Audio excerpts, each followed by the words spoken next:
Hey, Color Theorists, we're back again, and this time we're in Epcot's World Showcase. So why am I here? Well, we're going to talk about fairy tales, and the origins of them are generally in some sort of cultural story. So what I'd like you guys to do is follow along with me. We're going to look at different cultures, we're going to look at a few different things, and we need to find your fairy tale, your particular cultural attachment. What in your culture, your heritage, might be leading to a fairy tale. And we'll go from there.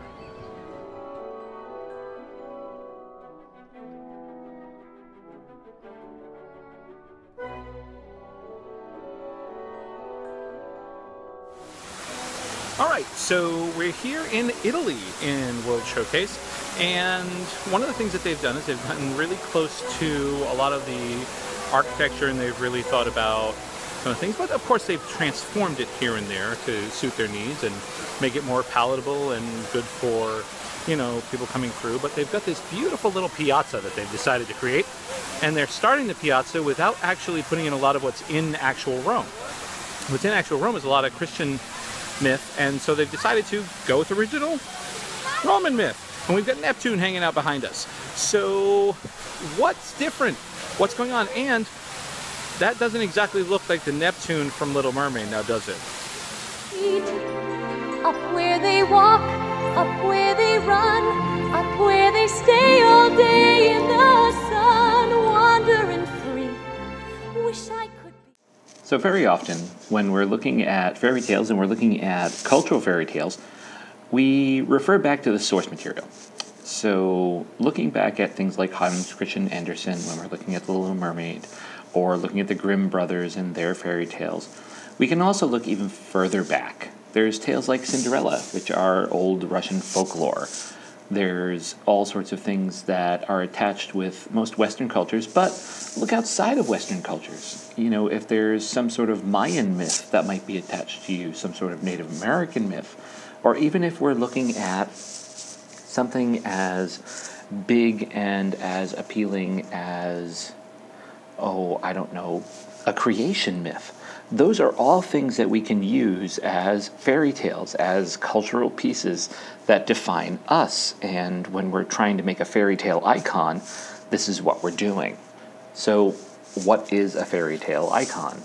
Well, an icon is a picture that absolutely and completely is recognizable culturally by several people. So when we're talking about a fairy tale icon, we can take things like, well, let's go back to Cinderella.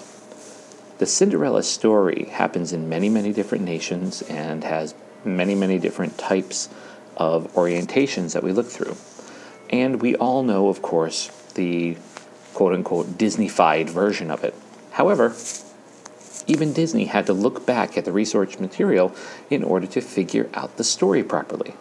And if we look at these mosaics of Cinderella in the Disney Magic Castle, then you can see there's a little bit of more tie-in with the original story. Now, mosaics are exactly where we're going.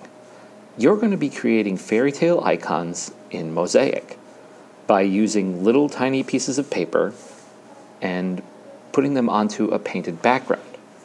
So I'd like you to look at the artist Jeff Koons and look at Koons's giant, larger-than-life, monumental sculptures of big, iconic images.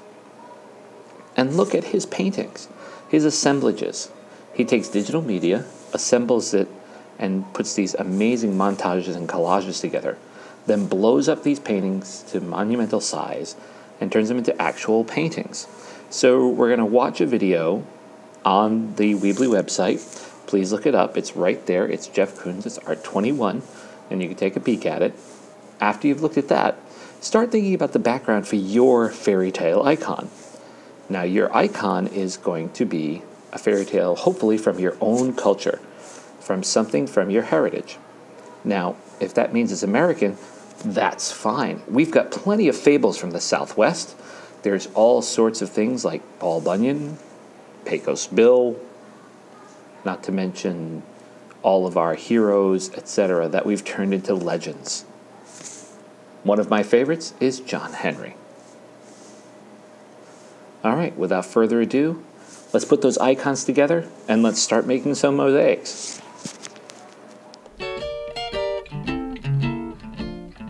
Fairy tales were the tales that you told me.